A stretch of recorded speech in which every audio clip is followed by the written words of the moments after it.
which of course is going to be about Monero. It's impossible to have that conversation about private digital cash without talking about Monero, obviously the leading privacy coin. And of course, it is also up 30% over the past weeks. What might be the major factors behind this recent upsurge? And again, should we be looking at Monero favorably when evaluating our crypto portfolios? Is Monero different from the seas of red altcoins that just litter many's portfolio? Just tragic altcoin wreckage. Just boo. Of course. Now, Monero, of course, for those of you who don't know, is the biggest privacy-focused cryptocurrency by valuation. And it has seen a 30% gain in the past week alone, going from around $44 to $58 a coin. And this has put Monero on the top 10 of the CoinMarketCap, which it hasn't been there for quite a while.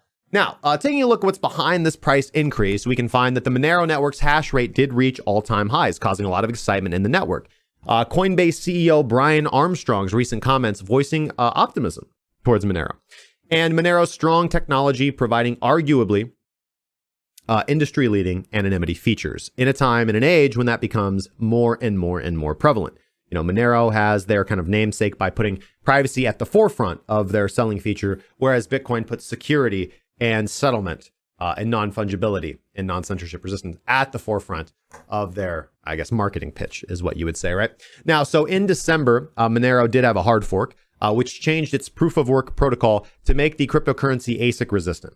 And thereby it mitigated against the mining concentration on the network by specialized equipment or large dedicated operations. And I'm actually, I think that's neat and interesting that they did that. The switch was to the random X hashing algorithm. This was about a month ago again. And this resulted in a spike, an absolute massive spike in the network's hash rate. The network's hash rate did reach all-time highs. The Monero community has reminded everyone that such a change to the hashing algorithm means direct comparison to previous metrics is an apples to oranges comparison now, and therefore not an accurate gauge of an increase in mining participation on the network. However, the fact remains, this move signals to people looking for the long term that the team, at least, has a long-term vision to keep the Monero network ASIC resistant, which is a promising future for those who want to mine from their homes and those who believe in the decentralization effort in terms of mining, which of course applies to everything as a whole. This also helps prevent coordinated attacks on the network by ASIC-powered parties, which can easily overpower even large amounts of the non-ASIC hardware currently deployed on the network, as we have seen obviously with, I think, what was it? Just potentially one miner shifting from Bitcoin to BCH, which just occurred just a few days ago. And then all of a sudden they own 70% of the network's hash rate. So for those who think that the Bitcoin Cash network is secure, I mean, it would literally take like two miners willing to be unprofitable for a day to go 51% attack that network. It took one, actually, potentially. So this is why BCH is largely, anyways, moving right along. Now, over the past 2 years, Monero's had an interesting history, obviously. Monero has moved into the top 10, over the past 2 years, Monero has moved in and out of the top 10 spot on CoinMarketCap, and it has recently done so again, overtaking the likes of Cardano and Stellar. Has even gone on to surpass other well-funded privacy-focused projects with active developer and user communities such as Zcash and Dash. Given my opinions on Dash. Now, Monero remains as one of the only cryptocurrencies to provide full anonymity that blockchain analytics firms cannot trace. That they cannot trace. Companies like Chainalysis have been developing technologies to target Monero, but have been unsuccessful so far to date. Kimberly Grauer at Chainalysis said in a seminar in January 2019 that Monero remains the team's top priority for the years ahead. So it's always good to have the competition gunning for you. On a recent webinar by Jarek Jakubek, I'm going to try. He is a strategic analyst with Europol's European Cybercrime Center. He detailed how between the Tor network and Monero technologies, authorities were, quote, at the end of the road, end quote, when attempting to trace financial activity. Utilizing Tor, utilizing Monero, you're screwed.